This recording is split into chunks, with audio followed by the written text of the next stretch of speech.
concise, pragmatic, and informative speech. Now I call up Dr. Arnab Baul on Solution Mahavavidyalaya. Enlightening this further.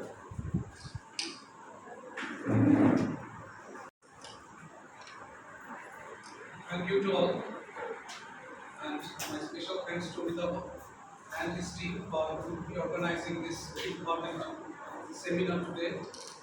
And the topic is also very important. So, uh, I was told to discuss something on the future of higher education in India. So, whatever I am going to discuss, all these are my opinion, and I will welcome any rebuttal or any kind of questions or queries. But please keep it on hold till I complete my deliberation. Let me be frank about this. That I don't find higher education system in India is in good shape, and I believe that after the implementation of NEP, it is going to delay from the main course. Now, why I think so? Why I am so pessimistic about this? We all know that all the implementations of policies, it has its positives and negatives. This is not an exception also. But thinking about the texts that are written about this and the kind of policies which has resulted into this text, I have got serious doubts about certain issues, some of which have already been touched by Sir, but I have my own observations into this thing. Now, what actually surprises me is the very process of introduction of NEP. Why am I talking about the process?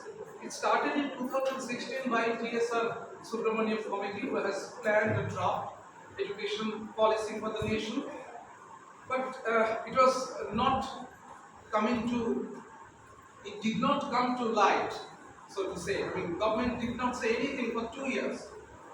In 2018, there was another committee by Kosturi Rangan, and he submitted the recommendation, but what happened to the 2016 report we do not know.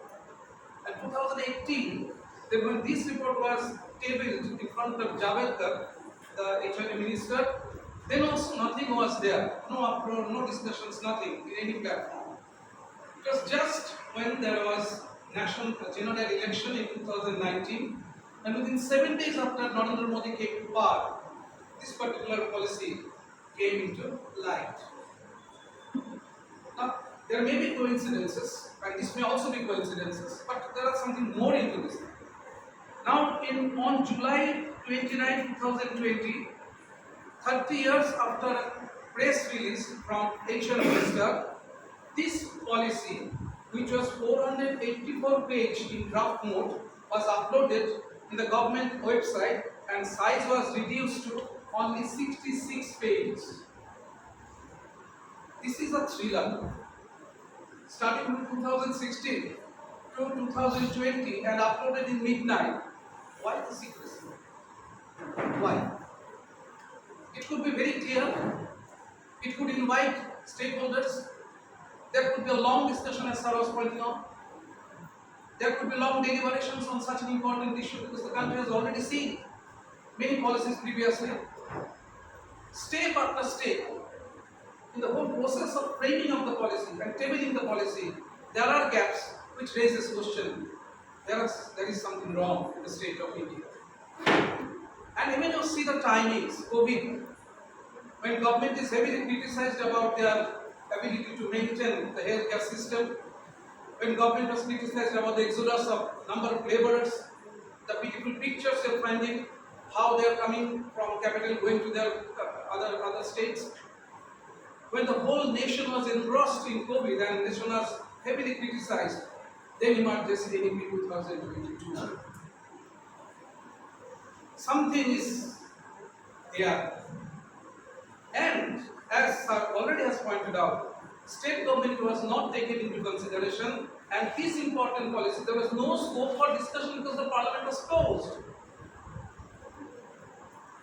I will read these silences.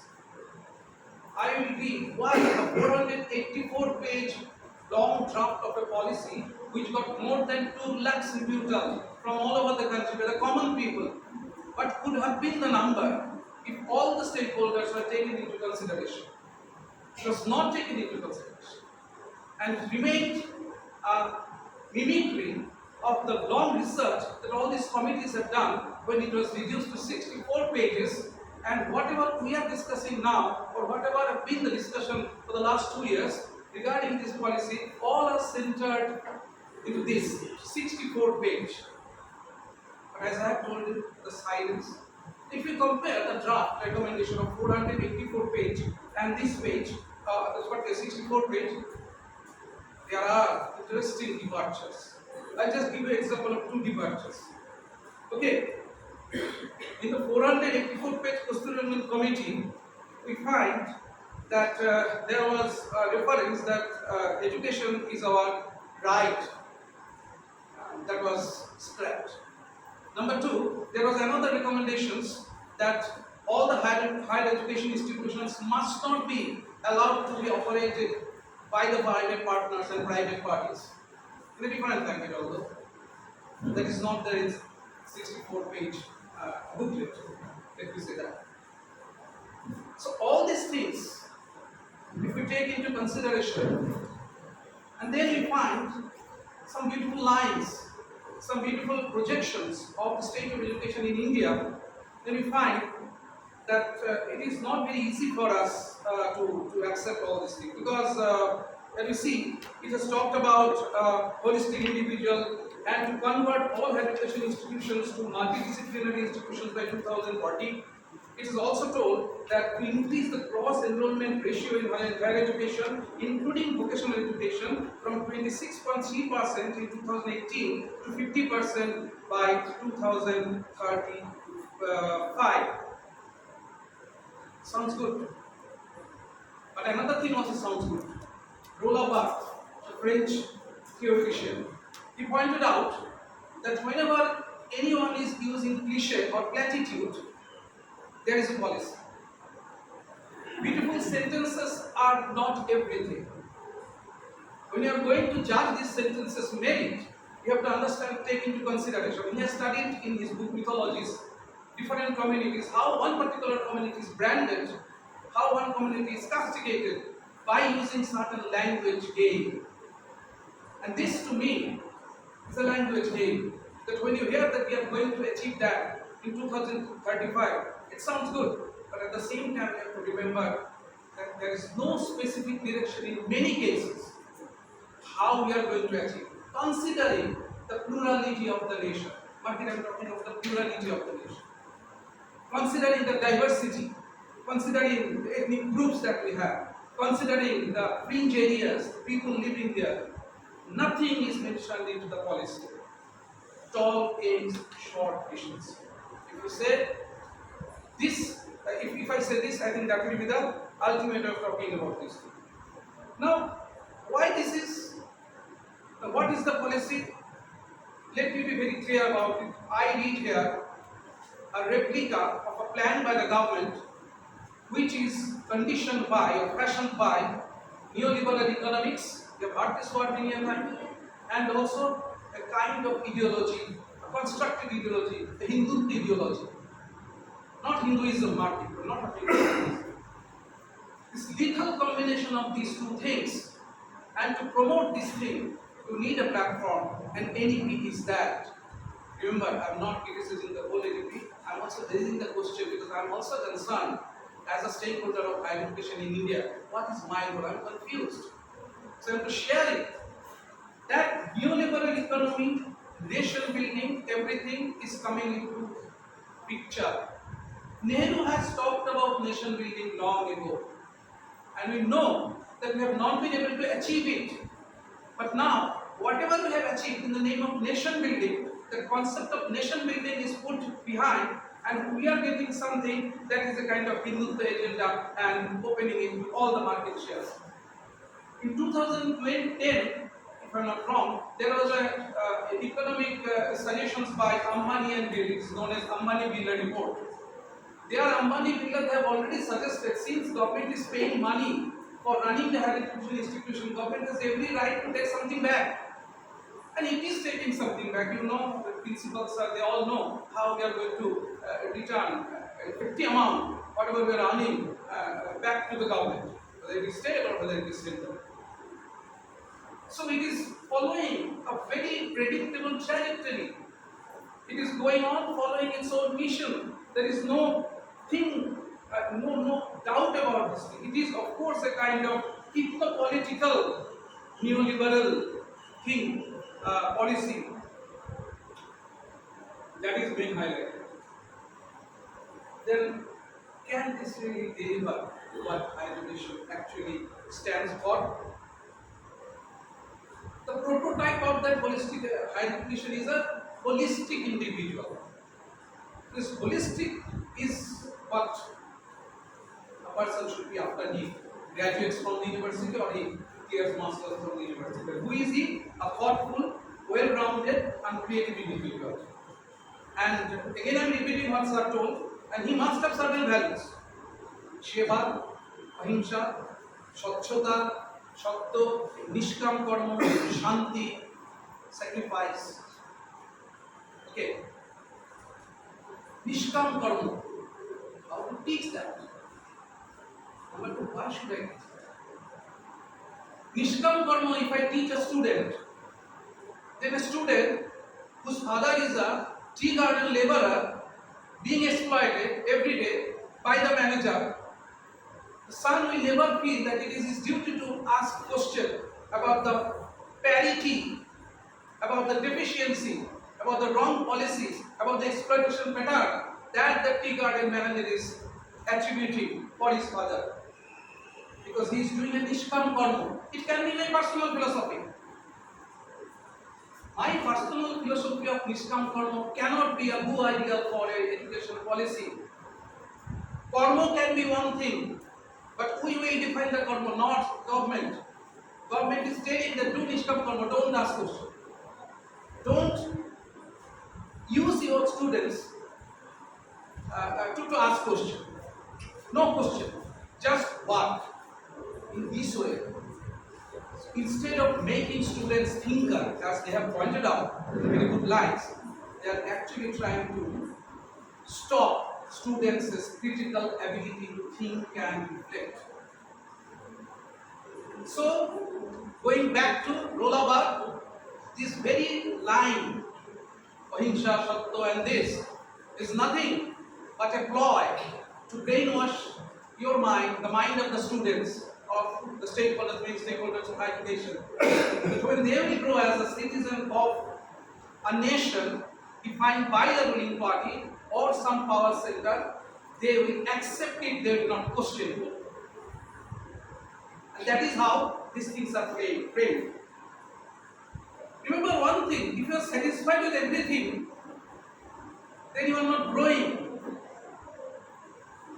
To be satisfied with one thing, you have to be dissatisfied with something before that. Dissatisfaction and satisfaction go hand in hand. You cannot promote satisfaction at the cost of dissatisfaction. The labor boy who will never ask question or never think that why my father is getting only this meager wage, will never be able to create another idea, go into economics honors, that how this disparity can be mitigated. What is the direction of this event? On the contrary, NAAC is asking you not to do that. So the concept of higher education that NAAC is trying to promote is dubious, is questionable. Now in this case, let us think about the notion of university as is accepted all over the world. I refer to a book by Bill Reading called University in Ruins. In this famous book by Bill Reading, University in Ruins, he studied the university culture in America and Europe. And he has found that the universities of 20th century are in the state of ruin, a wide ruin. Now he has pointed out that universities are very active and it was a center of deliberation when nation-state concept was invoked. To promote nation-state, you needed one national culture. Universities compensated that. University tried to promote a national culture, whether it is in Spain or France or in England, in other countries. So university was the hub of all the intellectual activities and by which you can understand that well, this university stands for this. In American university, there are 100 instances. In French university, 1968. Think about the student revolution and think about other academic upsurges. Everywhere, they are thinking about the nation, not a monolithic nation. They are questioning the nation. They are trying to ask valid questions about the nation because they know it is my right to ask. But these universities are in ruin now. Why ruin? It is in ruin because it has crossed a stage where nation-state concept does not exist in the age of globalization. So the university promoting that kind of culture is of no use. Instead of that, what happened? Bill Reading points out that all the universities are not talking about only one buzzword: excellence, excellence, excellence. I argue that this clamoring of excellence, again, talking about the tragic pitfall of the university system. If you think about the development of university from Enlightenment age till now, then you will find that Immanuel Kant's concept of pure reason was also associated with university. University will be a place where reason, rationality, knowledge, that will be facilitated. One VC will be the representative for the university. Our rocket man, Abdul Kalam. You name it. That personality is equal to university. That is Kantian model. Reason. That was the beginning. And in England, it is Matthew Arnold and Newman. They had also talked about this model of university. After that, it is another model of university. University of culture. And this model is coming from two persons. One mainly is the German man, that is a German university in Humboldt. Okay, so Humboldtian model is this, that university will be a space for cultural activity. So what cultural activity? No, that will be there. But culture in the very, very broader sense. Everyone will be talking about a kind of culture which will accept all these things which this NEP has rejected.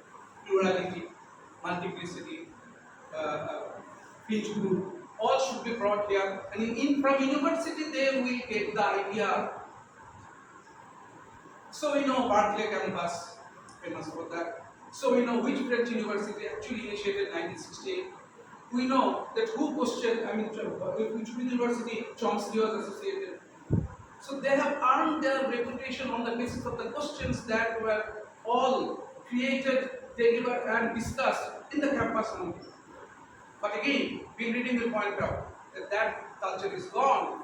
So in America there is a huge uproar now, and in England also the universities are in ruin. Instead, what we are finding? We are finding University of Excellence. Excellence. Excellence is a very, very interesting term. Excellence is a fluid term. Excellence means what? Excellence in what category? Academics, culture. Excellence, Bill Reading will be pointing out, is a simulacra. Okay? It's a postmodern term if you use, it's a shadow of a shadow. Excellence is vague. Reason is concrete. Excellence, there is no parameter of excellence. Suppose this college. NAAC will be assessing this college, NAAC has assessed my college also. I have got C, proudly saying we have got C. But should we accept the thing? Should we not have confidence on us? That Amitabh is trying hardest to do something. Why the context will not be taken into consideration? Why it will be measured in the same way as symbiosis will be measured or training will be measured? I am a topper in chemistry. My friend is not. Fact. I am a topper in chemistry because I had 8 tutors.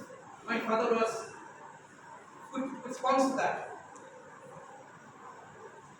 My friend is not, because he's coming from a very different family. Where is the parity of measuring the standard? Everywhere there is a kind of dilution. NAAC is saying this student actually saying that today, but it should be measured the whether this college is contributing enough in the context of the students they are getting, the background of the students. That is not allowed in NEP. It was not allowed earlier also, but when you are talking of excellence and when you are obsessed with the word excellence, you are talking in terms of market. And if you read the 64-page NEP document also, you find the lingos that they are using all smells market. Okay, they have stopped only talking about the share up and down, but other things they have already pointed out. So it is not that. So we should not be confused with this idea, or we should not be, impressed by the word that when they are saying that it is the university of excellence. So this excellence now, what they are doing in NEP, that they are actually churning out a different kind of concept in education, which the American universities and British universities have rejected. They have condemned. There are papers that condemn why this University of Excellence is a very bad idea for future. Because the question of national culture, for them, it's not important now. In India, suddenly it has become very important. Nationalism. And now what they've done, that with excellence model, they've used another concept, like a national culture. The education has to promote a national culture. We should not ask what is national culture. Can there be one national culture? There cannot be. I had seen one advertisement. It was written that এখানে মাংস ভাত sorry north Indian ভারতীয় খাওয়া পাওয়া যায়, south Indian ধোসাও পাওয়া যায়. I mean, South India is another nation. South India represents another nation. Indian foods are available, South Indian foods are also available. When we have got this perception about a nation, and we are trying to put one policy where we are talking about holistic individual, we are talking about a national culture, and we are talking about excellence. Link these three and you land in the market. Which market? As I told you, the root lies in the Ambani Birla report. They are going to decide. Not a single TV channel has ever criticized anything. Which are the channels which have done quint, first post, other channels which are not in the surface. Because if you take a stock of the situation, all the channels are now owned by the multinationals. The last one which was fighting, the Ravish Kumar, he has also resigned because that has also been taken by Adani. Okay, NDTV. So this is the situation. So national culture must be questioned. There is a policy in projecting national culture. It is not national culture. Our national culture is plural culture. Our national culture is not something which UTC is going to tell us and we are supposed to do. We will not be able to tell students that if you are going to tell students this, that Nishkam Karma, then I will not say it. I would rather say that this Nishkam Karma is a political trope. Karma is something you do, karma, that is a different thing, but not that. Okay, so university ideally should have a space for discussion, for asking question, and which in Greek word is called parishi. Parishi is a concept which Michel Foucault uses to question the very lack of questioning culture in 20th century. Questioning is to be allowed because university is there to question everything. Some questions are nonsense questions, but few questions are genuine questions. You cannot brand all the university, all the students as arrest their consideration charges. You cannot really send a strong letter from MHRD to Rohit Gunga for which he perhaps committed suicide. You cannot be silent about that boy, Najib Ahmed, who is not yet found. Vanished one day from JNU campus. These are also part of national activities. These are also things about nation. The religious hatred, the kind of communal riot, this is also our nation. So we should ask question, and that is what the traditional university concept has told us. NEP does not encourage us. NEP rather tries to divert us to a kind of a different kind of system. And what is their model? 4 years degree course. Again, a copy of a copy, American model. It was tried in the Delhi University, I think during the time of UPA government too. There was much Bharna and things like that. I mean, 84 or plus colleges in Delhi University, 2014 I believe. I mean, they are forced to follow this thing. And then this BJP government actually protested that. And now it has come repackaged. 4 years degree course with multiple, again coming question, multiple exit and entry. I will say this is a guard to promote exclusion. Nowhere in India, or sorry, in the world, any policy of education has institutionalized dropout as NEP 2020 by introducing 4-year degree course has done. In my department, we have got 410 students opting for English major. We, after taking 1.5 months class, have not been able to tap at least 3 students who is interested about knowing what this English major thing is all about. Forget about that. Let us consider they are all very serious. The syllabus that is framed by UG Council all over the country, same more or less, it is aimed at 4 years course, 3 years plus 1. We in NAAC write about course outcome. What will be the course outcome for a student who is going to leave the college after getting a certificate? If it is a policy, if it is a syllabus, then that syllabus must also include the provision that a student who is going to leave that after 1 year has learned something, he has also got a course outcome. Now, when you are framing a syllabus, thinking about 4 years degree course, and when one student is leaving, what will you call the student? He could not cope up with the system, so he has left. Because for him there is no syllabus. For a diploma holder, there is no syllabus. I suggest another name. Okay, a diploma holder dropout, a certificate holder dropout. He is a dropout because the mechanism is to drop him out of the system. He cannot pursue it. What will he do with that certificate? Can you tell me? What will he do with that your diploma? In my subject, I can assure you, he cannot do anything. If there are teachers from English department, only few terms in language, only chatting and commenting. With this knowledge, he is going to enter into a huge, with multidisciplinary background, of course, he is going to start for job. And even he will be doing perhaps a kind of internship, a concept which is unknown in this part of India. Where to do internship? So this whole exit and entry, because it is not meant for them, because government is not in a position to give them job. NEP has clearly mentioned that getting a job is the second priority of the policy, not the first priority of the policy. Bargaining. So in this way, we are calling fine. Then we are saying going gaga with the 4-year degree course. Whatever is applicable in America is applicable for our society. So these the diploma holders, so these older the certificate holders, they are all the scum of the system. Nobody is thinking about them. Nobody will talk about them. NEP will not. It is the last one. Because NEP does not need them. Neoliberal economics does not need them. The market does not need them. So who are going to pursue research and who is going to be the prospective honor student? We have to wait till 3rd year. Till 3rd year in our mind it is a kind of experiment. Somehow manage the class. Because it's a policy.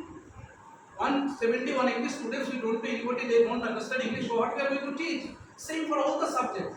How can I call this policy of systematic? So it is the only policy where exclusion is systematized in the name of some language game. And that is what this NAAC is all about.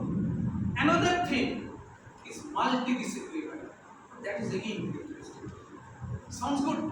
Multidisciplinary, not unitary, multi. And multidisciplinary, what they say? By 2040, all higher education institutions shall aim to become multidisciplinary institutions and shall aim to have large student enrollments, preferably in thousands, for optimal use of infrastructure and resources, and for the creation of vibrant multidisciplinary community. Okay. Vibrant multidisciplinary community, what it is? I have problem understanding. But what I have understood is, maybe I am wrong, multidisciplinary, I mean giving importance to multidisciplinary is nothing but initiating a kind of guided tour for a student from philosophy to journalism to chemistry to education. A jack of all trades, master of all trades. Buzzword multidisciplinary, you see how many times they have used the word multidisciplinary. You see line after line, they are talking about multidisciplinary. One word they are not using, interdisciplinary. Why? I find it tricky. Multidisciplinary and interdisciplinary, if you compare, multidisciplinary, interdisciplinary symbolizes depth. Multidisciplinary does not symbolize depth. A student with multidisciplinary knowledge in different fields of study, passing out, will not have same kind of knowledge base as a student with interdisciplinary capability. Let me give an example. Suppose religious study. So a student of multidisciplinary with a multidisciplinary approach can think of different faith system of India. All the faith system, whether it is the dominant one or the not dominant one, the local practices, but he will have idea about all these things. But he will not be able to answer one question: that why India, after following Sanatana Dharma for thousands of years, has now reached to a situation where we have become so much intolerant about each religion, about the other religion, and religion has become the only and the most powerful, I think, is weapon to segregate people. But interdisciplinary student of religious study can answer that. He will try to find out ways and means of connecting this thing. He can read Ramakrishna not as a Hindu saint, but as a 19th century Renaissance man, and Jotamon Totopot he can interpret in his own way, which multidisciplinary study will not be able to do. Government wants multidisciplinary, government does not want interdisciplinary. Because depth, war against depth, that is enemy.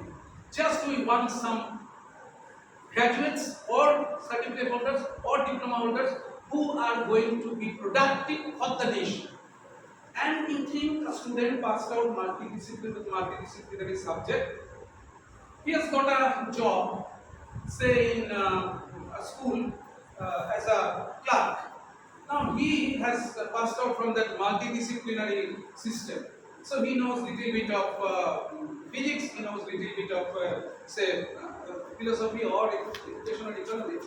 So the headmaster can easily use him for multiple purposes.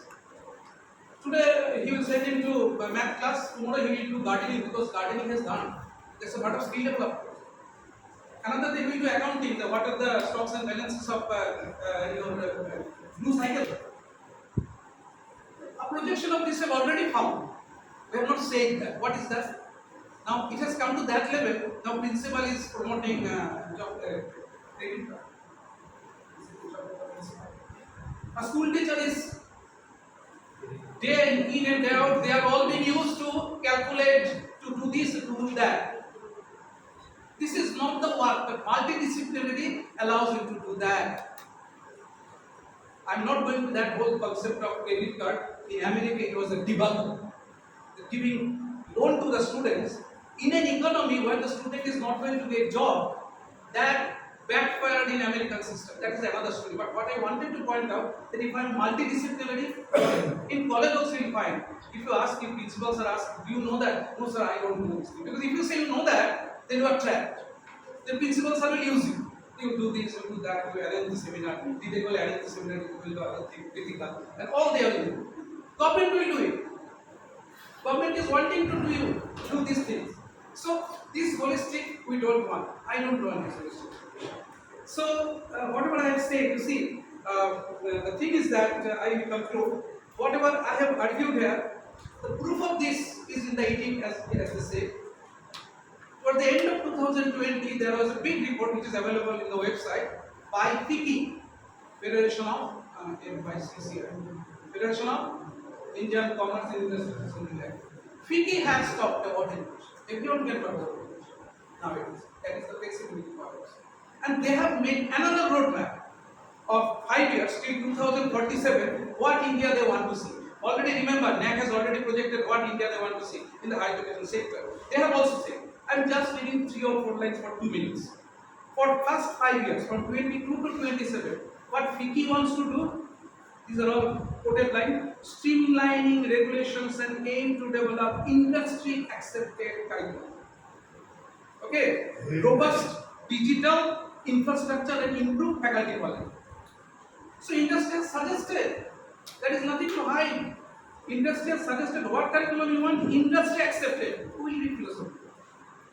Who will think about where we have come, where is human, where from human being has come? Rubbish.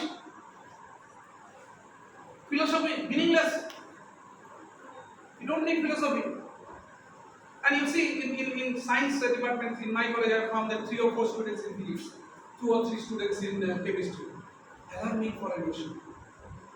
If all the students are going for technical education, that nation can never rise.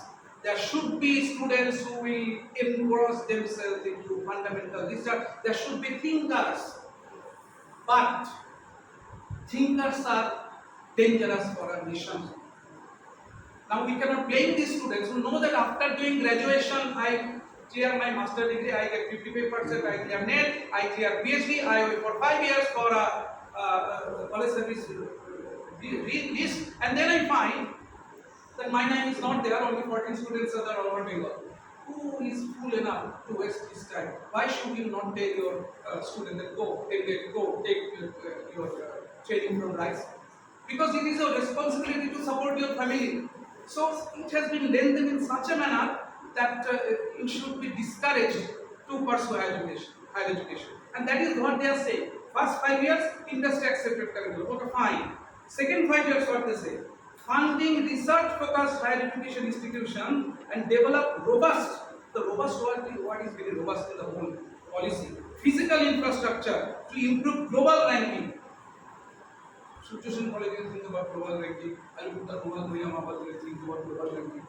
No, we don't want to think about global ranking. We don't want to fill up a form where it is written how many international students are studying in university. These are foolish. We will think not big, we will think with short-term aim, because we have a responsibility for the society. But they only think about global institutions, and that is why on another subject which is highlighted much, liberal studies. Everywhere you find liberal studies. Buy one multidisciplinary course as you get one liberal studies free.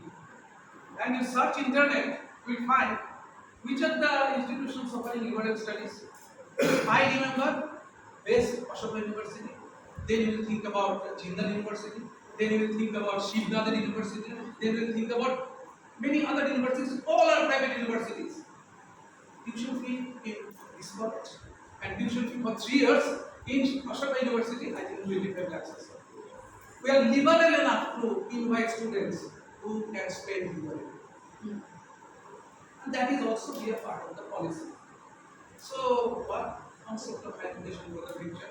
And third 5 year, 2033 to 37, develop student cities. Gone another step further from NEP. Student cities. What is the student cities? To facilitate students, initiative of higher education institute to partner with industry, provide consultation and research services. Good. Where are you going to send your students for internship in this area? Who is going to pay? Who is going to promote? Where is the industry? Where is industry in Bengal? Take stock of the situation. No, it is meant for only a motley group of people for big cities or private universities, and that is the aim. Who is going to care whether one particular college is coming into the perfect cluster of colleges or not? They don't want this college to exist. They don't want a college which is only pursuing, only teaching arts. They don't need to exist. You will be there in the social Darwinism process. Wither away. And last, Okay, fourth one, and then develop student cities to facilitate students. This I have to say. Last, India among the top 10 international students receiving nations with student receiving nations with world-class higher education institution for our students in all domains such as STEM, sports, language, culture. STEM is another very interesting thing. Okay, STEM, sports, language, culture. India will be top. That is the aim. And topper by following industry endorsed syllabus. So, can you deny the fact that this NEP is not a holy cow? The NEP has in every line some of the hidden agendas that are pushed, and if it is accepted in toto, it will be dangerous. But fortunately, things started changing. 2 days back, government instituted a committee pointing out that they have received many complaints regarding the viability of 4 years degree course that exit and entry. The government is now understanding because this government was already told that in improper control and they need control. Light and tight. There is light and tight. It is only tight and tight because all the groups, all in the head of all these things, only the central government and their officers and all. So you are not going to get funding from any agency if you are going to do research in some experimental topic.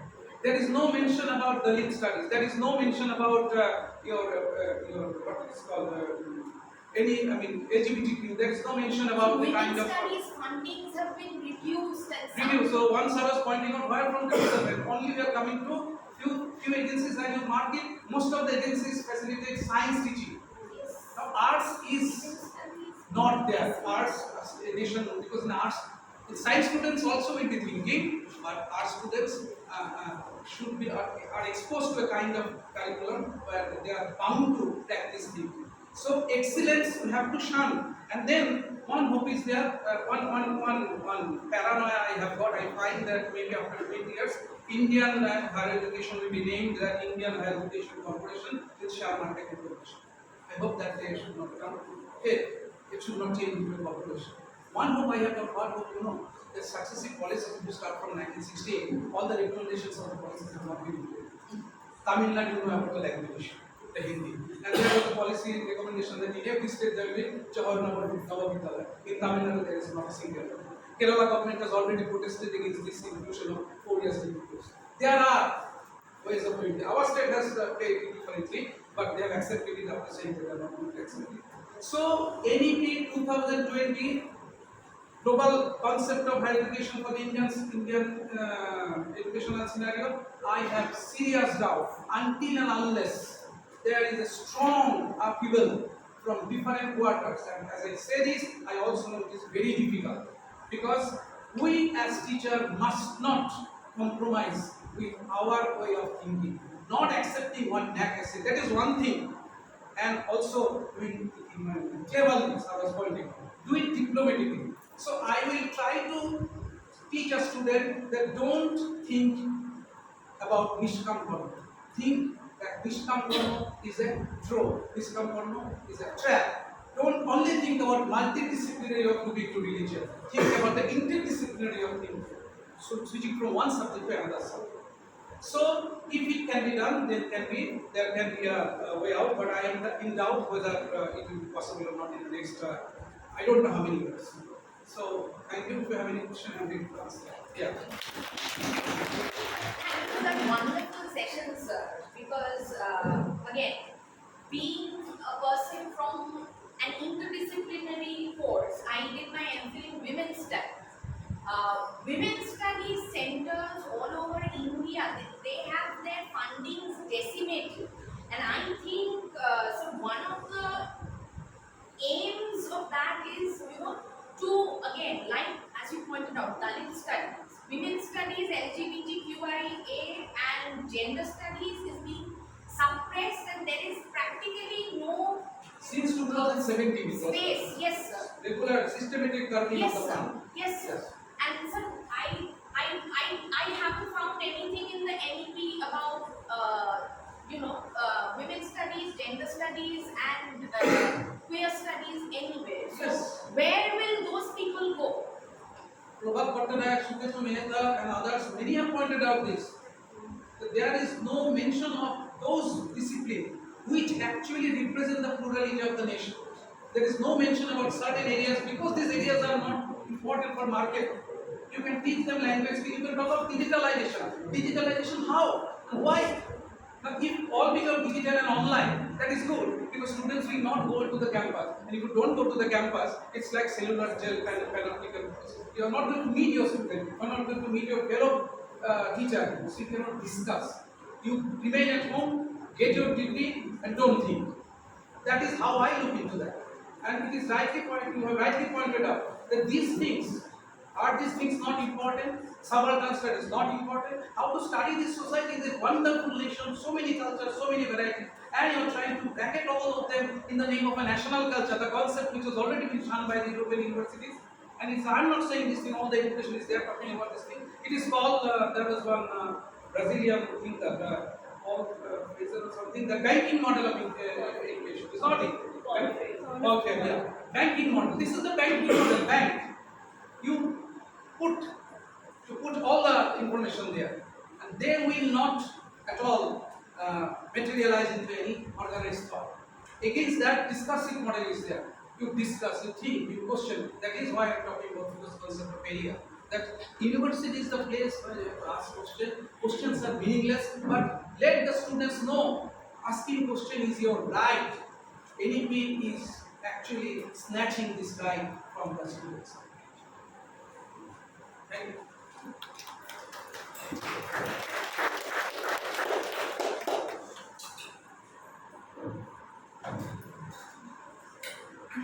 Sir, before we move on to our next session, I would just like to announce that we have parallel sessions for paper presentations. There will be technical session 1 and technical session 2. Technical session 1 will be held in room number 205, which is in the first floor, and technical session 2 we will have it in this room. Session 1 will be moderated by Dr. Srijit Das, Principal of Vivekananda College, and I'll just read out the names of the presenters for that technical session. Dr. Ricky Chakraborty, Sujata Barman, Chobi Robi Das, Manushi Roy and Priya Bhattacharjee, Dr. Vijay Kumar Biswal, Shankmitra Mukherjee and Anamika Puru. We'll have this technical session under moderation of Dr. Srijit Das in room number 205. Okay? And the other technical session which will be held in this room itself, that will be moderated by Dr. Sushant Kumar Roy, Principal of Lilavati Mahavidyalaya, and the presenters in that session will be Priya Topur, Priscilla Khmere, Sumita Tudu, Nafisa Sanam, Dr. Bhajan Boshar, Purva Chakraborty, Gargi Kundu, and Sushmita Shankar. Thank you for the very passionate and political speech. And I hope that will give us enough food for thought for this sessions that are coming. And for real food now, we will break up for lunch and then we can please all proceed to our canteen. Thank you.